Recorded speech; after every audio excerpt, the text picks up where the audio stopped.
Hey friends, welcome to What's Up on the EDH Rec Twitch stream. This is a weekly AMA interview style show where we bring on well known people in the Magic the Gathering community and just annoy the crap out of them with lots of questions.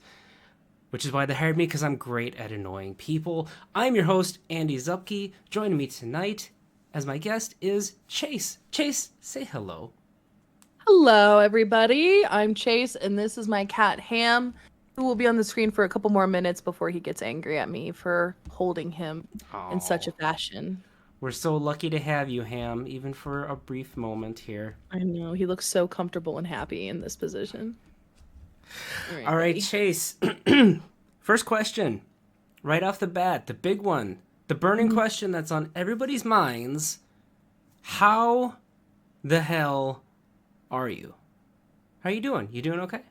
I'm in a constant state of panic, mingled with a little bit of dread, and some would say a dash of hopelessness. But other than that, I'm marvelous. Thank you for asking. Well, you gotta weigh the good with the bad there, as they would say on the Oh, FedEx yeah. of life, right? Yeah, totally. I'm alive. For anybody who doesn't know who you are, why don't you go ahead and take a moment and give us a little bit of info about you and what you do in the Magic community? Yeah, so my name is Chase. I'm known everywhere as Mana Curves.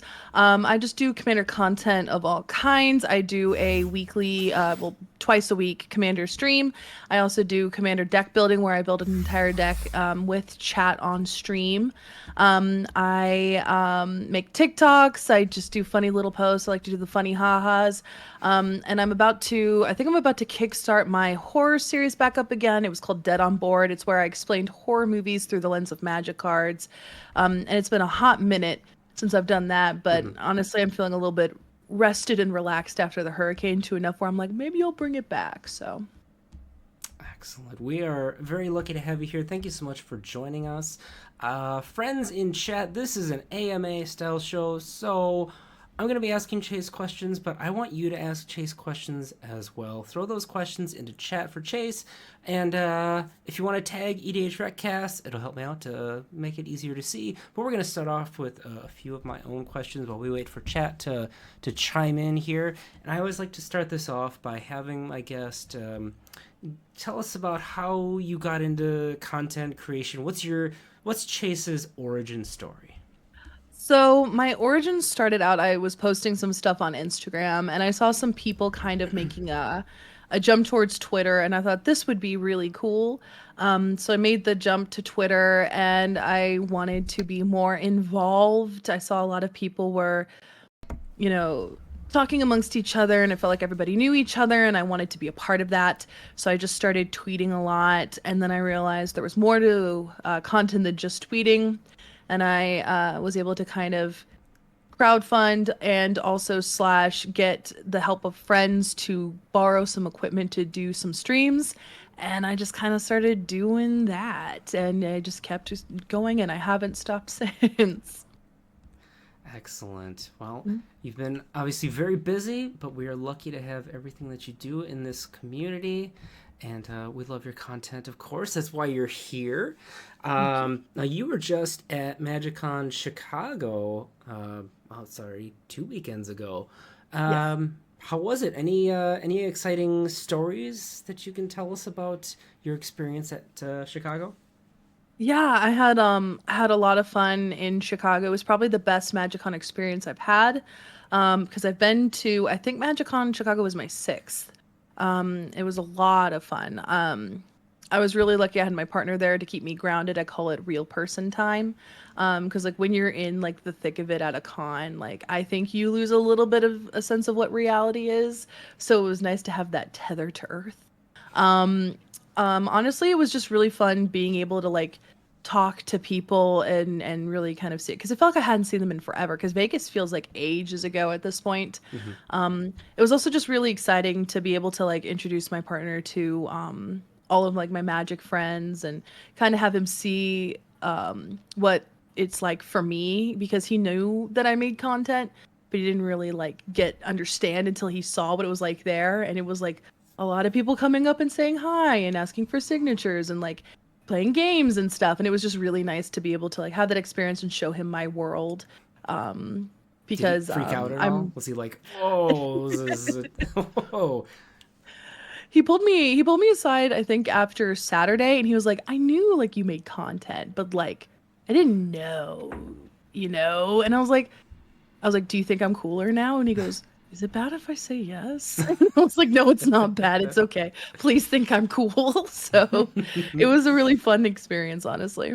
It's better than less cool, right? Yeah, honestly, with magic, it's a toss. It's either you're really cool or Jesus Christ. It's like, So I'll take that. I'm gonna just go because that was too much, right? Chat's already chiming in with the secret layer questions, of course, because this is Chase. We'll get to that in just a second.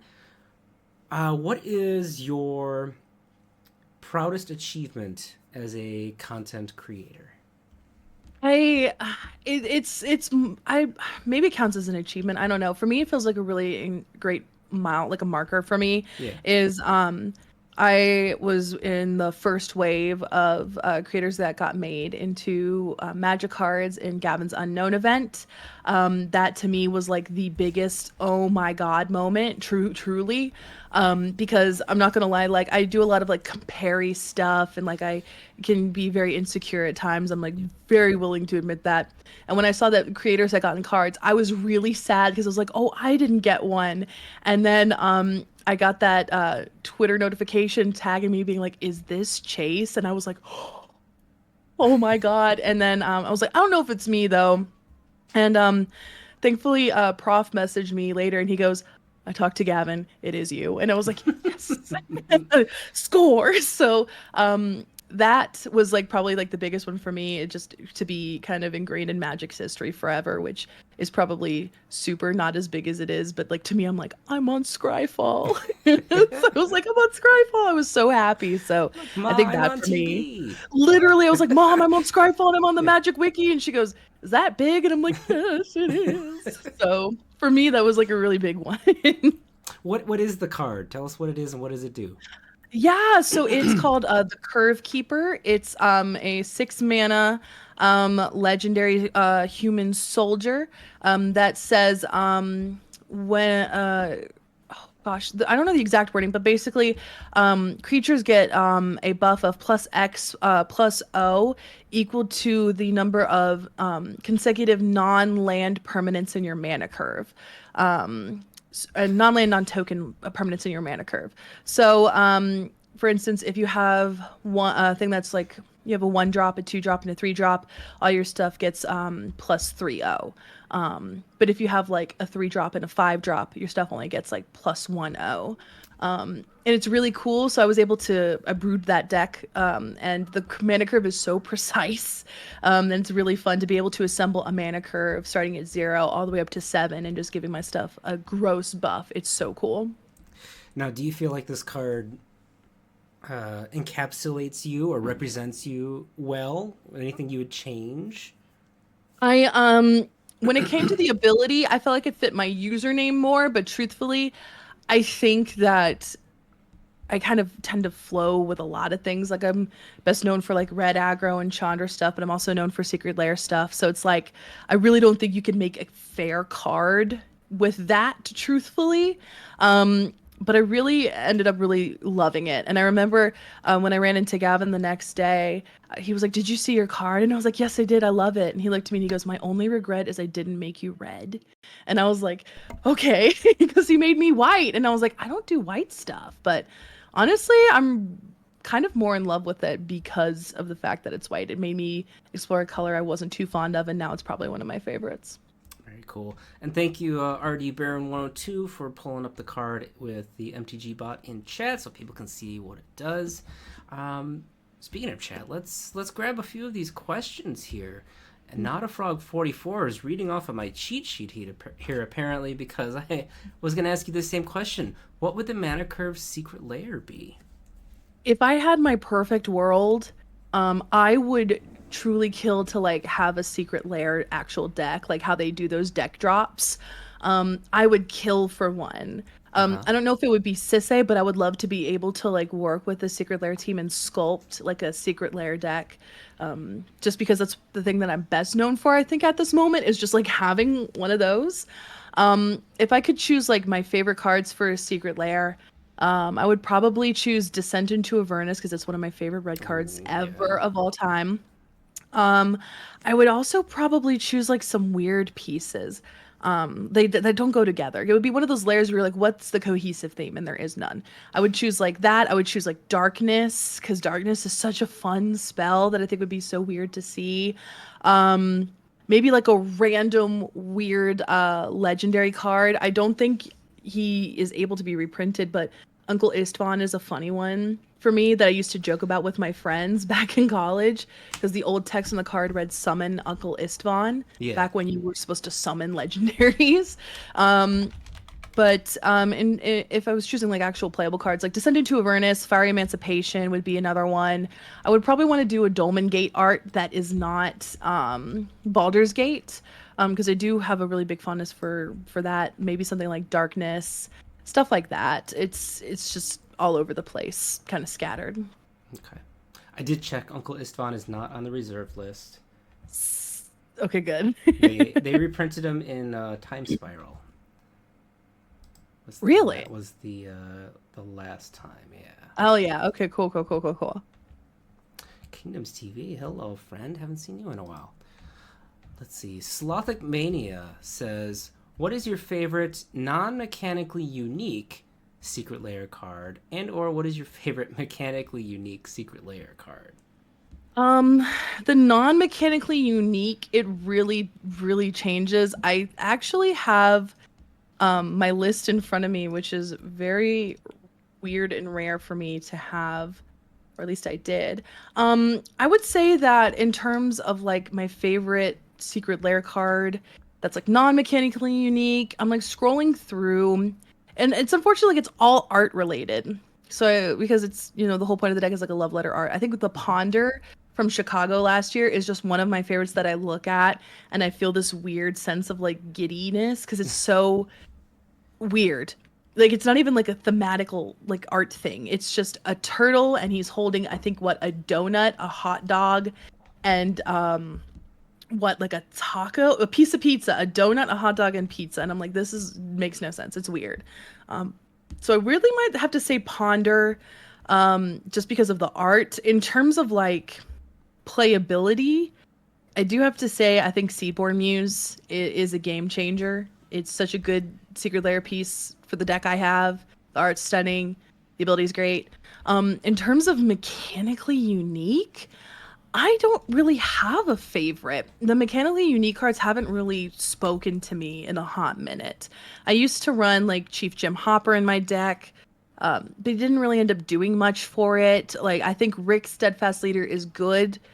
In like a humans deck, I like the ability. It feels gross, but I don't particularly play it. I don't really have a mechanically unique favorite card just because like I look at the abilities and none of them really speak to me. I think it's just because they were built to match a flavor as opposed to the design existing beforehand.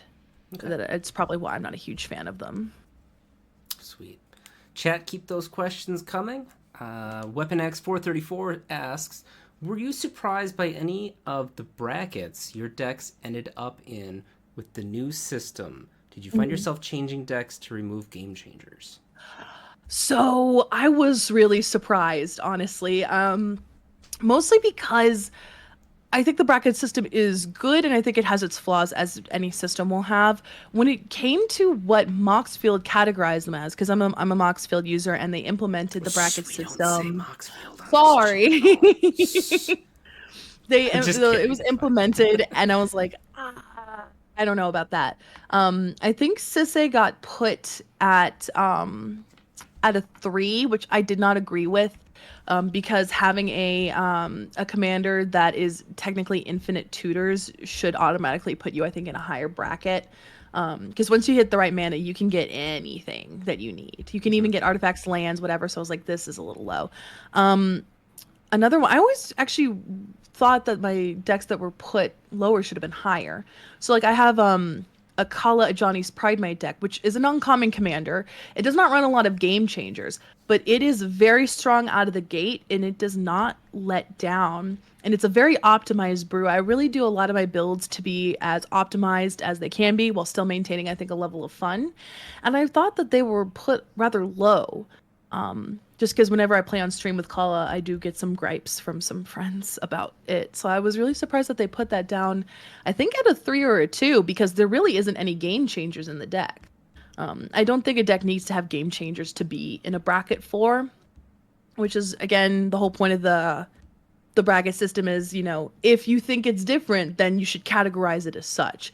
But I think having a system in place that that automatically puts you in a spot should have it be a little bit more accurate. But I mean, it's all, again, at the end of the day, it's all about how you play your deck. I think that really impacts it too. Yeah, absolutely, 100%. Keep those questions coming, chat. I'm gonna give Chase a few of my own here. Starting with, what's your hottest commander take? Oh no. Okay, hold on. Give me a minute, because I Yep. have a lot. I can give you quite a handful. Okay. Um, Whatever you feel comfortable sharing. Okay. I think. Yep. Okay, Man, fine, you're really whatever. building up to this. I'm getting I excited. know. I'm sorry. I'm just getting stressed. I stress myself out. Remember, I exist at a constant level of panic, so that's my baseline. I would say that I think banning Crypt was a bad idea. Okay. I don't think that was a good decision. I get the Lotus. I do. I get Dockside 1,000%. Nadu, I think I've only ever came across like one Nadu deck, so like, whatever. I also think fetch land should be included as a game changers list. I also think that the red game changers list is like weirdly low.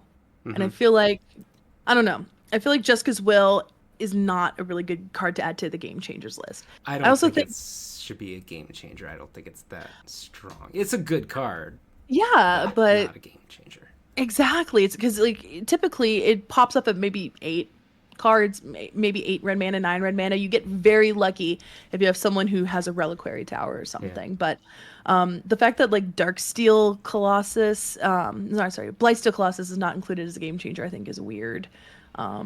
And I hate to say it, but with like chat, I do think that Sol Ring does have the weight to be a game changer, even though it is technically the face of Commander, so like obviously it can't be a game changer. But I do think that it fits a lot of the requirements to be a game changer.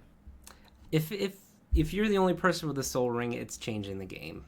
For Yeah, sure. turn 1 Sol Ring. I've seen too many turn 1 Sol Rings into a Signet to not understand that it's busted. It's busted. We got a raid here from Gold Sabertooth, 16 people. Hello, everybody. Welcome. Thank you for joining us for What's Up. This is a AMA-style show where we bring on people in the Magic community and ask them lots of questions. We're here with Chase tonight. If you want to ask Chase a question, go ahead and throw it into chat, and we will get to it shortly. Let's see what else we got here. So, Lele22 asks what your favorite thing outside of Magic, which is kind of a broad question to ask, but let's define that a little bit more. How about your favorite game other than Magic? Could be tabletop game, could be video game. What's your favorite thing to play? Yeah, so recently I've been playing a lot of Baldur's Gate. I have been thoroughly enamored with that game. I've discovered it's way more fun if you play it multiplayer. So I've been really digging Baldur's Gate. In terms of other games that I've been really having a lot of fun with, Killer Clowns from Outer Space has been such a blast to play. It's really fun. It's like Dead by Daylight, except they fixed all of the problems and people aren't as hateful. So I recommend it. And in general, just one of my favorite games ever is, I feel bad to say this because like I was raised on this game, and I have to emphasize that I don't think it was a game I should have been raised on. But one of my favorite games of all time is Dead or Alive.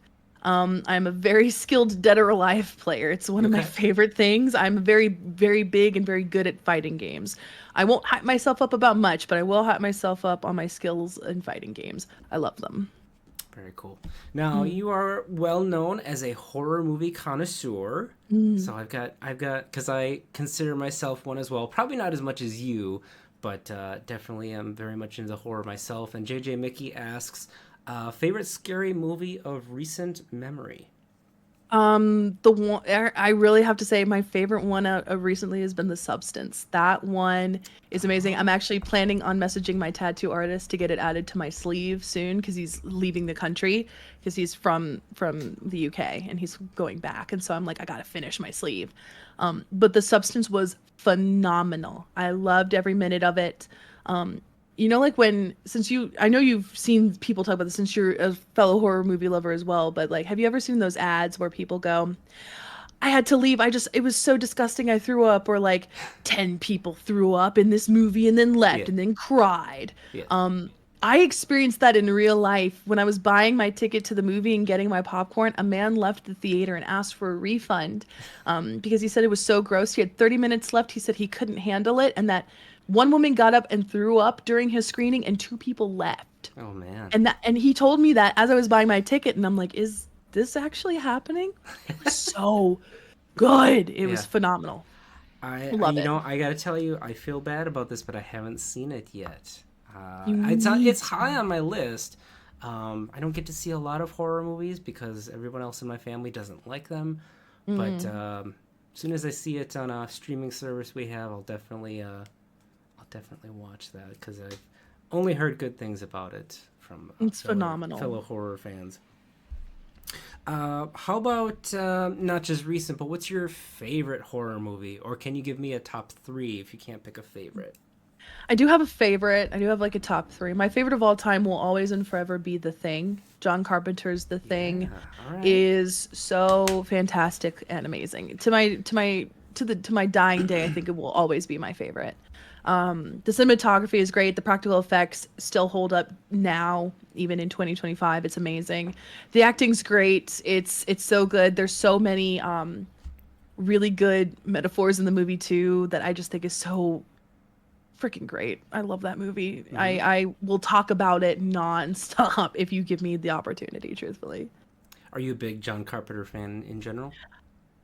I've liked a lot of his movies. I'm not like the biggest John Carpenter fan. I think that, I like as many movies of his as I like of Wes Craven's. I think they just Sure. had some really good hits. Halloween's good. I didn't like The Fog as much, but The Fog was chill. Just like I like, Scream and I like Nightmare on Elm Street, but I don't like New Nightmare or stuff like that. It's just kind of a Really? bit of a hitter. New Okay. Nightmare felt too meta to me, but you can tell that that was Wes Craven's attempt at meta horror before he took a stab at it with Scream, pun intended. Stab. I got that. Yeah. But I just watched um, all the Scream movies again, so I knew that reference. hell yeah, love. I love telling people that I'm as old as Scream. Scream came out the same year I did, baby. So love that. It's Wow. pretty great. That makes me feel old. Sorry. So you said you have a top three. The Thing is number one. What's the other two? Number two is gonna be Scream. It's just OG Scream is Oh, just so Scream. good. Okay. Matthew Lillard is iconic in it. Everything about it is just beat for beat so great. And recently, I do have to say, number three is The Substance. It really has become Wow. like an all timer for me. Like I remember sitting in that movie and like the whole concept of The Substance. They really have like one like beat to hit, but they hit it so well. The whole plot of the movie is like horrible beauty standards against women and how we treat women and how we treat young women and women aging as being this like horrible, disgusting, volatile thing. Hmm. And when I left that movie, like it was so good, but when I left that movie, I remember leaving that movie being like, I need to be nicer to myself. Like I actually was like, I think this movie might have impacted me. Like it's very good. So The Substance, I think might be my third. That's a interesting thing to take away from a body horror movie. Right. Yeah, but like really when you watch it, you're like, damn, like it's so good. Right. I gotta see it. I gotta make it happen. Please do, Um, it's worth it. Now I've got a little bit of a fun thing here for you, horror movie related. If you're up for Hmm. it, we're gonna Hmm. play F Mary Kill Yeah. with horror movie icons. Okay, Okay. you up for it? Okay. All right. I'm very up for it, I got unfortunately. I've got two versions for you. I've got Okay. classic and I've got newer. Which one do you want to Okay. do, or do you want to do both? I want to do both, Okay. honestly. Is that okay? Yeah, Is of both course. We okay? got time. We got time. Yeah. I thought you might. So for the classic F Mary Kill, Mm-hmm. Freddy Krueger, Mm-hmm. Michael Myers, Jason Voorhees. Okay. It's easy to we're killing Freddy. We're killing Freddy. Whether you look at the implications in the OG or you look at the implications that were very much definitely confirmed in the really Yeah, horrible yeah, yeah. remake, that man's got to die. Sure. Goodbye. No, thank you. Um, I think that I would marry Michael. I think he's a strong silent type, and I really like that. I like to yap. I need someone who's going to be able to listen to me yap. And we're gonna F Jason because I mean Jason, especially Jason's got that big D energy, right? he does, especially if you watch the 2000s remake with Jared Yeah. Padalecki. The plot's garbage, Uh but huh. in that movie, Jason is a wilderness survivalist, and he walks with an aura of I could make this work, truthfully. I don't know that there's such a thing as a Friday the 13th movie with a good plot, but yeah, you're right. It was a bad plot.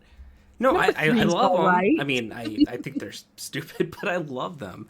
But yeah, Yeah. the remake was like all about pot and shit. They're like Yeah, trying to it's find really wild of pot, its time. right? It's really Right? of its time. For those in chat who are unaware, the whole plot of the movie is that these teens who are very much not teens, they're college kids, are in the woods trying to find this like cannabis like crop, and that's why they're in the woods, and that's Yep. the movie. That is the movie. Yep. And Bad. you learn the lesson. You smoke pot, you get killed by a slasher. Yep. Absolutely. Okay. F Mary Kill Part 2. Yes. The Babadook. Oh God. Okay. Uh, New Pennywise. Not Tim Curry, but Bill Skarsgård. Okay. Longlegs. Okay, easy, easy, Is it? easy. Okay, No, okay. it's so easy. Yep. Kill Longlegs. First of all, didn't like the movie. Second of all, Aww. awful, awful person. Again, why are you obsessed with kids? Leave them alone. Okay. We're gonna F Pennywise. It's the Looks like he'd Skarsgård. be It's a fun. Skarsgård. It's Be fun. Skarsgård. Yeah. And then I'm all down for a lavender marriage with Babadook, our lovely gay icon. If everyone is unaware, Babadook was accidentally put under LGBT films one time on Netflix, and ever since then, everyone calls the Babadook a gay icon, and I think that's kind of hysterical. Okay, So I'd fair. be down for a marriage with the Babadook. That's a good one. Excellent. I stand by your choices. Yep. Thank you. Absolutely. Yeah, when I was thinking about Freddy, I wasn't thinking about the remake, and it's the remake, which is like its biggest sin is that it's boring as fuck, but Yeah. also it like definitely like shoves it in your face that he was a molester, whereas like the original movies were more like he was just a killer, right? It was And it was kind of implied. it It was was sort of implied. it was implied more in the later in the series, but like you had to read between the lines, whereas like the Yeah. remake was like, oh yeah, we're almost showing it, like like there's They flashbacks of him molesting kids well, and like the stuff. thing that was really bad with the remake is that they were like, he did these things to these kids and then we killed him. And then they were like, but did you have proof? And the parents were like, no. And they're like, "Oh, so you killed an innocent man." And then like 20 minutes later, they find the proof and you're like, so Yeah. then why did you include that? Like, couldn't you have just like cut that out and just like let us like know that he is evil? Why you got to do that weird little doubt thing? I'm like, there was no need for that. Yeah. Also, they tried to do a Scream thing where they killed the biggest star in the first 10 minutes of the film because at the time the guy who was killed was Emmett from Twilight and he was right off of Twilight. So I think they should have kept him longer in the movie, but Never that's just seen me. Twilight. Okay, you should fix that. Should I? Please. It's so good. I love Twilight. And at this point, I'd be willing to like bad movie watch it. So good. So good. It's so horrible. It's amazing. Let's go back to Magic stuff. Artie Baron 102 asks, how many decks have you brewed on stream, if you're keeping track, and Mhm. that you later made into a paper deck? How I often want does that happen? to. I want to say it doesn't happen too terribly often. We've had a couple times where I built it in paper, a little half cocked, and it ended up not working the way I wanted it to. Because sometimes, you put things on Moxfield or Archidect or what have you, and you're like, wow, I can afford that. And then you build it in paper, and you're like, what was I thinking? No. And I don't like to do proxies. That's just me personally. So I don't proxy them. So then I make key changes to the deck and suddenly I'm like, wow, this is garbage. So it's happened a few times. I think in total, maybe like I want to say less 15, less than maybe 15 or less in terms of things that have actually made it into paper. Because I can count a couple notable ones on my hand, but in terms of all of them, I'm actually not sure. Okay. Do you ever feel like you'll get tired of brewing? You brew like a lot. Like you brew on stream once a week. Do you Yep. ever feel like you'll be tired of it, or Yep. does it ever get? Yes. Yes, Yeah. 1,000%. Because deck building and keeping people's interest revolves around brewing new stuff. And sometimes I don't like new stuff. And I find myself really not enjoying my brews because of the way that designs have been as of late. So yeah, I found myself not enjoying things. But I've been really frank with people on stream about like, hey, I haven't really been in love with deck building lately. Let's try and build something fun or try and build something weird or new or do a different take on something. Or sometimes I'll go back in time and find a weird old commander Hmm. and try and do something. I think one time we did a brew around the Ghost Ship, which is like a Demir old legendary with From Legends, Foglio right? art that does something with -1/1 counters. Like we Yeah. tried to do weird stuff. Um, I do get very tired of deck building. Not because of, oh, it's monotonous, but because after a while you run out of fun legendaries and you find yourself just building things that don't spark joy. But I will say that I've also, the stream has made me build things that I never would have built that I've ended up loving and having in paper. Hmm. My most recent example being Mendicant Core, which is an Azorius legendary from Aether Drift, which is a set I wasn't really excited about. But I really like it. It's a very aggressive deck, which I think is really rare for Azorius. And I found it to be incredibly interesting. I built it in paper and I have dominated many games with it. And I found it to be really fun. And I would not have broached that at all had it not been for the folks in chat. Very cool. Yeah. Azorius artifacts tends to go hard. I used to have a Urza Prince of Krug deck Yeah. that was a big old artifact combo deck that was pretty scary, but Yeah. yeah, it's definitely a fun theme. Weapon X434 asks, if you have to pick a pack at the LGS these days, what are you picking? Why? In terms of type of pack, I always gravitate more towards collector now. I find collector boosters You're so so much bougie. fun. You're so I bougie, know, Chase. but like I to be fair, I do it in credits. So like it's girl money, so it's free. So like I do that. Where I'm like I sold cards to get this pack. Therefore, I didn't really buy anything because I didn't take any money out of my bank account, which is how I make it free in my mind. So I do collector boosters. I love me a good Duskmorn pack. Yeah. I do have some gripes with the set, but I did really enjoy it. But recently, my LGS has been lucky enough to get in some I think AFR or Baldur's Gate collector packs, and I picked one up. Ooh. I was really excited and I was like, this is so cool. And it was really fun. So honestly, like a collector pack just for that. Even if it's from a set I don't like, I find myself buying a collector pack. Hmm. Like Aether Drift, I was like, I'm not really into the set, but I bought a collector pack because I'm like, I'm gonna totally get this one card I want, 100% for sure. I Sure. didn't, One pack. but Yep. but it was fun. I love it. I love a collector pack. I think I saw recently that they're saying the MSRP for, oh, I think it was Spider-Man, or was it Final Fantasy? Final Fantasy collector packs were going to be like $38. Yeah, I saw that. Anyway, chat, keep those questions coming for our friend Chase here. What Magic set from this year are you looking forward to the most, Chase? I am looking forward to that oh gosh, that space themed set. I don't know the name of it off the top of my head. Edge of Um Eternities. Edge of Eternities, thank you. I was about to say Blind Eternities. I'm like, no, there's no way. But I think Edge of Eternities, I like the concept of doing space stuff. I know that we kind of toyed with it in Infinity. And I loved the theme of Infinity despite my large dislike of Infinity. Um, I just feel like this year is kind of marred with Universes Beyond, which I mean, what year hasn't been? But I think this year is marred with a lot of Universes Beyond stuff that I don't particularly care for. So it feels kind of like an empty year for me because I'm not excited for Spider-Man. I'm not really excited for Final Fantasy. I've never played a game. I don't like Tarkir. I've never been a Tarkir fan. I found the plane to not be exciting. So like really all I got going for me is like End of Eternity. It's like please be good. Yeah. So that's the one I'm excited for. So do you feel like you're kind of anti Universes Beyond at this point, or just this year nothing spoke to you?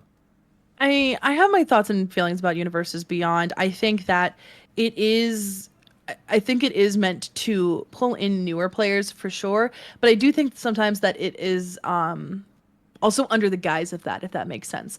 Like it's definitely out there to make money and make people purchase things, you know, people like other IPs. You know, I like Avatar: The Last Airbender. Don't get me wrong, I'm excited for that. But like, you obviously know that that is going to draw in droves of people. So we can't just say that it's solely for bringing new people to the game. Like, we all know that. Um, I find it to be a good tool to bring new people in, but at the same time, I don't because you know you have the set like Doctor Who, where that was very much was a love letter to Doctor Who. As a Mm-hmm. Doctor Who fan, I could tell there was love put into it, but I saw people and I've talked to people who were new to the game who tried to pick up those pre-cons and were like, "What the hell is this? I don't understand it." Like suspend and time counters and like all these different things, and people are like, "I am clueless." So I think it has a lot of issues. Mm-hmm. As I think, do I think that the issues outweigh the positives? Sometimes. Okay. But I will say that I think that there is, now I don't know if it's a fix at this, but I did hear that we weren't getting precons for Spider-Man, and all I can say Correct. is thank God. Oh my God. I was Uh-huh. so happy to hear that. I know people were upset. I was cheering. Mm-hmm. I think commander players, we need a breather. And by need a breather, I mean like we got to stop asking for stuff. We're getting too much. Yeah. Not everything is meant for us, and boy howdy does it feel like everything is nowadays. Yeah, I saw today that they're doing starter decks instead of commander precon. So not commander product at all, just like starter. Good. This is like a monocolored deck themed Good. around Spider-Man. So I like that more. I like that more because even though commander is the main I guess draw for people to play Magic nowadays, yeah. it is the worst way to learn to play Magic. Because you're trying to teach. You're like, okay, you don't know how to learn a bike. We're gonna teach you how to learn a bike, but also you have to play in this like motocross thing. Like it's a completely different set of rules and mechanics and everything like that, and it's just expanding the rules completely. And Mm-hmm. I love Commander, but when I was teaching my partner how to play Magic, I bought that Foundations starter thing, and I was like, "This is how we're learning." And he goes, "But I want Yeah. to learn Commander," and I'm like, "Tough luck. We're learning this way first, Baby then we'll steps, get to baby. Baby Commander." steps. I'm like, "You got to start at 40 before you can get to 60." So 40 to 60, please. So wait, Mm-hmm. no, it's 20 to 60. See, it's 20, right? Am I just bad at this? Standard life totals are 20, right? 20, yeah. And then See, 40 in commander, yeah. 20 to 40. Am I okay? I see. I don't For think a I'm second, I wasn't sure okay. if you were talking about deck sizes or like. I think I was trying to talk about deck It sizes, but kind then of I got just like got the wires got marred. crossed a little bit. Yeah, I'm brain tired. I told that's you I all should right. have taken a nap before I did You had this. to eat hibachi. That's more important than I naps. It was so good, and I'm gonna eat it again after this stream. You're just gonna go back to the grill and have them chop up something else Oh, for you. I Just got maybe leftovers in leftovers. the fridge. Got the leftovers in the fridge. Gonna pop that in. It's gonna be amazing. It's What you gonna got be to do is you got amazing. to make your partner like pretend to be a hibachi chef when you're heating up your leftovers. Like give him some knives and just like. Tick, tick, tick. Honestly, though, I mean, he's made sushi for me before. God bless him. Ooh, I know. nice. Yeah. That's a keeper. I know. He's all right. I'm sorry. You know, he's great. I'm sorry. He's fine. He's all right. Let's see. So back to the Universes Beyond question. Do you have like a dream IP for Universes Beyond? You do. What is it? I do. Yeah. I want an Elder Scrolls so bad. Oh. Like doing some Skyrim. Oh my god, that would be so cool. And do you want the Like whole series like they're doing with Final Fantasy, or do you want like just Skyrim? I think it would make sense to do the whole series just to have it span because I think especially since it's a Bethesda property, them doing what they did with Fallout with the Elder Scrolls would be best. Um I think it's smart because I mean Skyrim is one I'm most familiar with, but I know some people have a huge love for like Morrowind and all that jazz. I played a lot of So, Oblivion too. mhm, Oblivion was good. You just I want know, some Elder Scrolls stuff, please. I played Skyrim when it first came out, so it's always surprising to me to see that it's still like hugely popular and that they've ported it through like three different PlayStations since I started playing it. But they got to keep it going because they just can't seem to get the next one done. Right. I want it. I want the next one. We're not gonna. I truly don't think we're gonna get it because that trailer Ever? The is that trailer's really trailer old. like Yeah, what 5 years old maybe it's maybe super old. Yeah. more. Like I want it, but I've seen some people. I've seen it pop up lately on TikTok. People being like, I don't think we're ever gonna get it because it's like the whatever anniversary that the trailer came out, and they're Hmm. like, I don't think we're getting this, and I'm like, I didn't even know there was a trailer.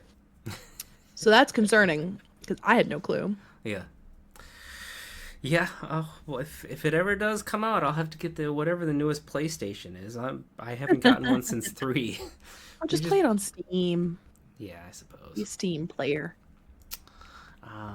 George Adolio asks favorite universes within MTG set. I think that the one I had the most fun exploring was Lorwyn, which I think is like the most cop out answer because that's like everyone's answer. But when I first started playing, it was the most exciting playing in terms of like art and archetypes and everything. I just thought it was so cool. Hmm. I really loved that whole block of just like Lorwyn, Shadowmoor, Eventide, and Morningtide. I just thought it was so just amazing. The fact Hmm. that we're returning to it is like, oh my god! When I found out we were going back, I was like, thank God! Like, please don't mess this up. I need this to Right. be every bit of what I need it to be. Yeah. Yeah, I think let's hope they do it justice like they did with Kamigawa, with bringing it to the new Oh era. yeah. Like Neon Dynasty was a Honestly, good success. you couldn't. I don't think you could have had a better success than they did with Kamigawa. There was so much love for that plane. Hmm. And like I think at the time it was largely disliked, but people grew to love it fondly later as time went on. So I think with that kind of love and that kind of like, okay, we know now what not to do. I think they could not have done a better job. I think before Lord of the Rings, it was like the biggest success that they had had at Wizards. I think in terms of numbers. Because I remember it being hallmarked as like this is the best set we've done ever. Hmm. Yeah, which is surprising considering that like so many people were hating on the original Kamigawa and like, oh, I can't believe we're going back. Why would he do that? And Yeah. it was great. It was a great set. You know, those are the same people who are like, let's go back to Ravnica again. It's like, we've been there seven No, times. It's too no. fast to Ravnica. I'm tired. Please. Right. No more. Absolutely. Chase, how many commander decks do you have, and which one's your favorite?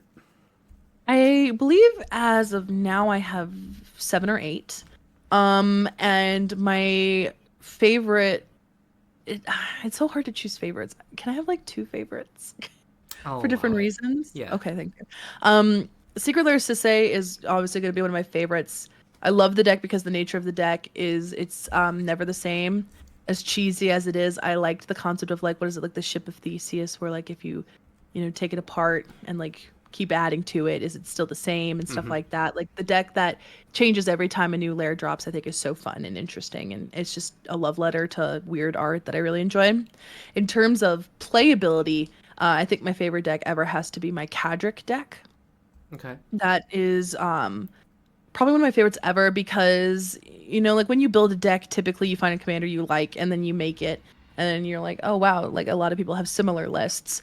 I built Kadric right as he first came out, so I think I definitely was not the first to be sure, but I think it was one of the ones that early on discovered that like you can do more with Kadric than legendary creatures because his text specifically says legendary permanent. And I Mm-hmm. went, wait a minute, I can get like legendary enchantments and have that be good, and I can get artifacts. And I was like, wait a minute, planeswalkers are legendary, and planeswalkers, it just felt weird and right.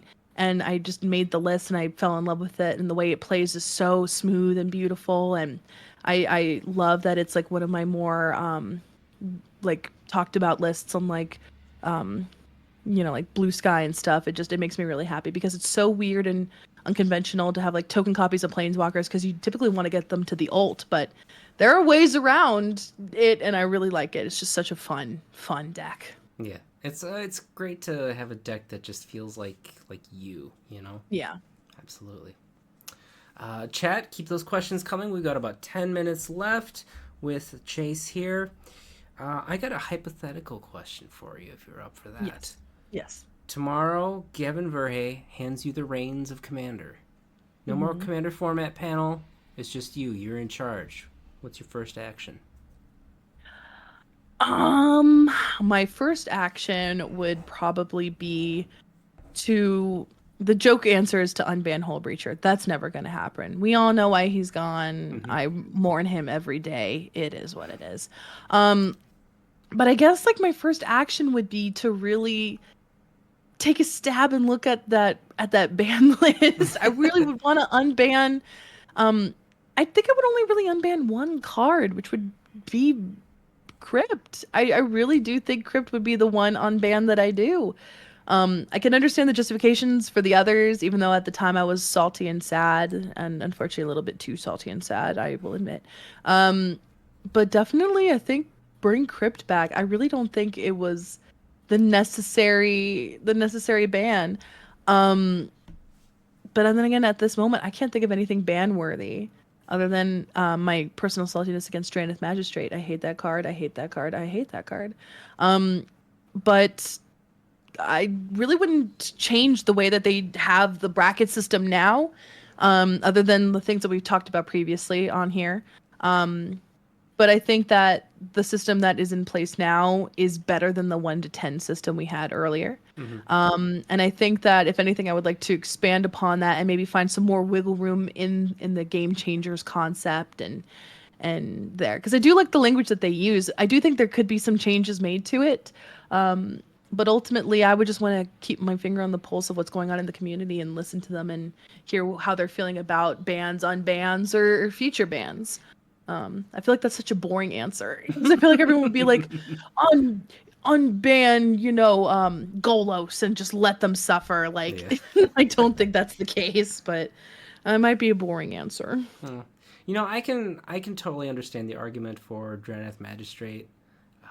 Like stopping people from playing their commanders just seems like it would go against the philosophy of the format or the heart of the format. Exactly. I The guess. whole point of the format is to cast your commander. Unless you're playing Eminence, then you're supposed to play your commander. Yeah. Like, I do have one thing I just thought of right now. Yeah. If I was in charge of commander and I was given the keys, true, I would make a purge day, but for commander. So there's one day a year where you can play everything. There's no ban list for one day a year. From midnight to midnight. One ban list a year. That is what I would one ban free day a year is what I would do. So is it? Or I've actually never seen the movie, but I'm assuming from the previews that this is going to be like all the casual commander players are going to like bar their windows and like put sheet metal over their doors and everything and hide for the 24 hours. I think that the the people who are pro ban list, like really like agreeing with the ban list, would be the people barring themselves in.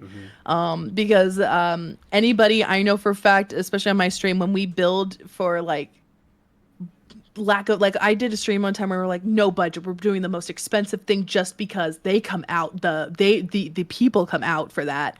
And I know for a fact that if you looked at some like magic Twitter guy and you're like, one day you can play all your Moxen, he'd be like frothing at the mouth and ready to go. And you just know that the people at the it would be the LGS workers actually who would be barring their windows because they're like, I don't want to mess with this crowd of people. They can have like riot gear, like this shield in front of them. Yes, Yeah. they would. They would have like plexiglass and be like, please, just play at your kitchen table. They'd be begging you to not be there. I think that was what would happen. If we got just a few minutes left here, George Dolio asks, "Are there any commanders that you refuse to play against?" I've only ever refused to play against one commander, and it was only against this one guy at my LGS, who's a very sweet guy. He's not a bad guy. It's definitely not like him. It's just the way he built Coma, the OG Coma. Oh my god, do I hate Coma. I hate Coma decks Coma's because a of that mistake. guy. Yeah. It's just so pain. Like, once there's one coil on the field, you're done. You're done. You can't do anything. Good luck. Truly good luck. Once that one token hits and that turn is passed, you're done. It's so frustrating to play against. It is just painful. Ever since then, if he walks up to me, he's like, hey, do you want to play Commander? I'm like, are you going to play Coma? And if he's like, yes, I'm like, no, I do not want to play. I even have a secret lair Coma, and I refuse to do anything with it because it's just so... I look at it, and I'm like, I wouldn't want to play against this. I'm not going to subject somebody to that. If I don't want to play against it, I don't build it. Or I don't include it in a brew. That's why I don't run counter spells. I just can't do a Coma. Can't do a Coma. Yeah, no, that's a good answer. Coma's filthy. Absolutely. Coma's a pain. Yeah. You can't do anything about it. It's just No. You just sit there and go play a card past turn. That's it. You just pray you can assemble a machine faster, which usually you cannot. Chase, what's a fact about you that would surprise most people? I would say a fact about me I think that would surprise most people is I don't enjoy being on camera, which I think is kind of fun. It's not a joke. It's a true thing. It's a very true thing. I'm open to admit, you know, I'm a self-conscious person. I can be very insecure at times. Sometimes I overthink the way that I say things, or I overthink about how people react. Like if someone takes a picture of me at a con, I'm like, oh my God, burn it, burn it, burn it, burn it. Yeah. So I like sometimes don't really like being on camera because I'm like, oh my gosh, my face looks gross, my hair looks gross, my voice sounds nasally, or like I'm disgusting, or I'm not funny enough today. But I put myself on camera anyway, but I don't like being on camera.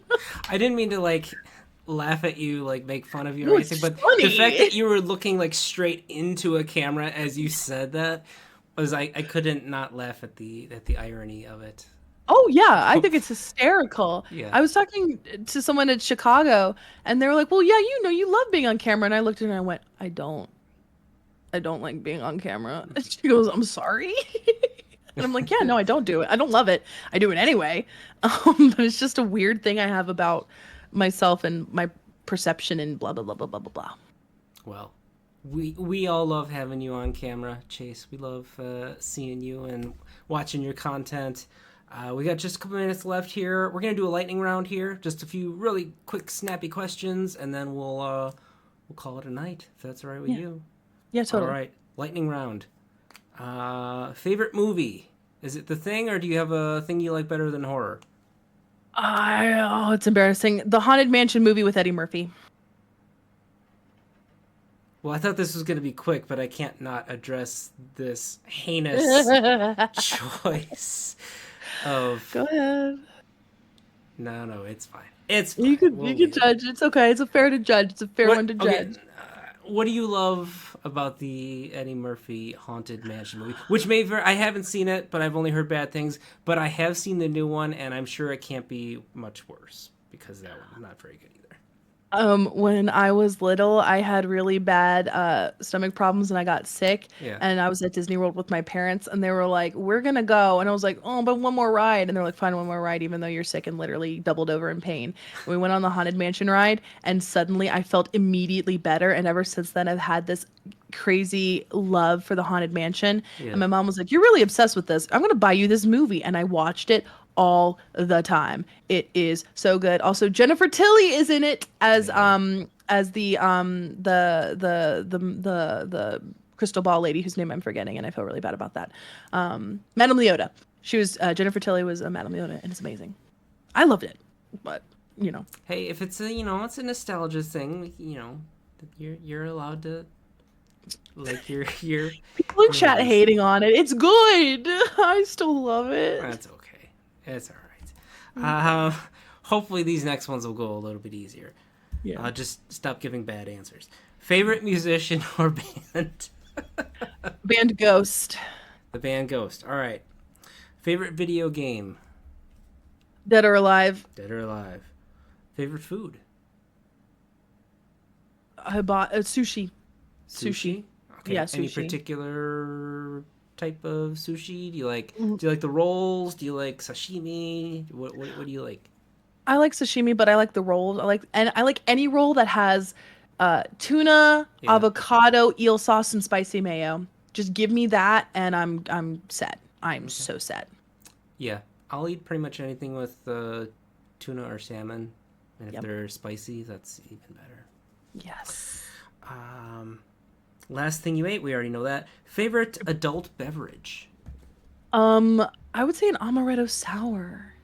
Really? Yeah, I like an amaretto sour. You know, And and I'm not dissing you here, but I've made amaretto sours a few times, and I've never had one that I enjoyed. And it's probably my recipe. It's also I might just have like bad cheap amaretto, which is what most amarettos are. But maybe with yeah, like a good amaretto, it could have been better. But you like an amaretto sour? All right. I do. I like a sweet drink. I just recently found out that amaretto is supposed to be almond flavored. I thought it was cherry flavored. So my palate is poo poo garbage. So you're fine. It's actually neither. To It's be not. honest, I was it's told it was neither. almond flavored. It tastes like almond, but it's not really made with almonds. Okay. Okay. Okay. I will tell my bartender boyfriend this, and he and I will duke it out. It's gonna be great. Yeah. I could I'm pretty sure it's more like stems and roots and stuff, but let's look it up quick just to make sure. I was told it's an almond liqueur, and I was like, Yes. okay, Okay, so tastes it's like not it's cherries. actually stone fruit pits. So Huh. like apricot kernels, it can have almonds as well, but like kernels like peach stones, apricot kernels are like the biggest flavoring agents for amaretto. I feel so validated because I always thought it tasted really fruity, but I was like, I was told no, it's an Yeah. almond Well, they liqueur. And put I'm like, tons of sugar in it to make it sweet, but and it does have an almond flavor to it, but definitely is not the biggest flavoring agent. Kuro Hitsuki just rated us with a party of 56. Holy shit. hi. Kuro, no joke, I was in like 2 minutes going to raid you, buddy, so now I have to find somebody else. Slide. But hello, everybody. We're just wrapping things up here with our AMA with Chase.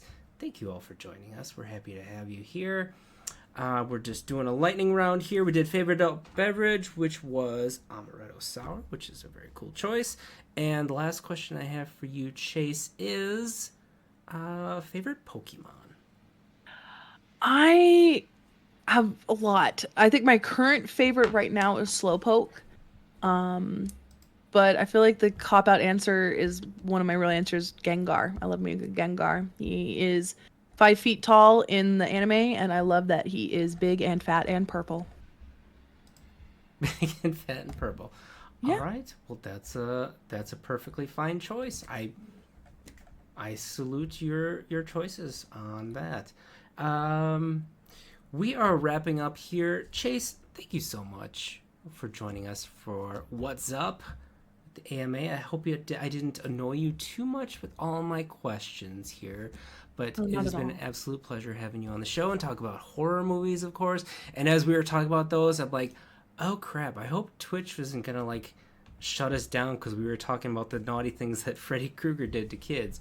Hopefully, they weren't listening that closely. Listen, I didn't say any words. You I said did. words. No, I I said did. Yeah. implications Yeah, with no, absolutely. And it was like 5 minutes later, I'm like, oh shit, maybe I shouldn't have said that on Twitch. uh, But it's been said, it's been done. We can't undo it. We can't unspill the milk. Chase, before we go, why don't you tell everybody where they can find you online and how they can support you, and if you got any events coming up that you're going to be at. Yeah, my name is Chase, also known as Mana Curves.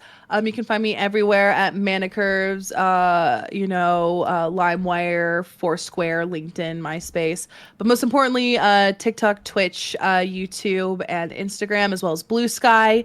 I do some short form content on TikTok. I've been trying to find more fun ways to do it.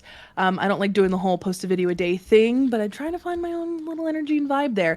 I'm going to be starting up my horror YouTube series again, I think, in the next month or so.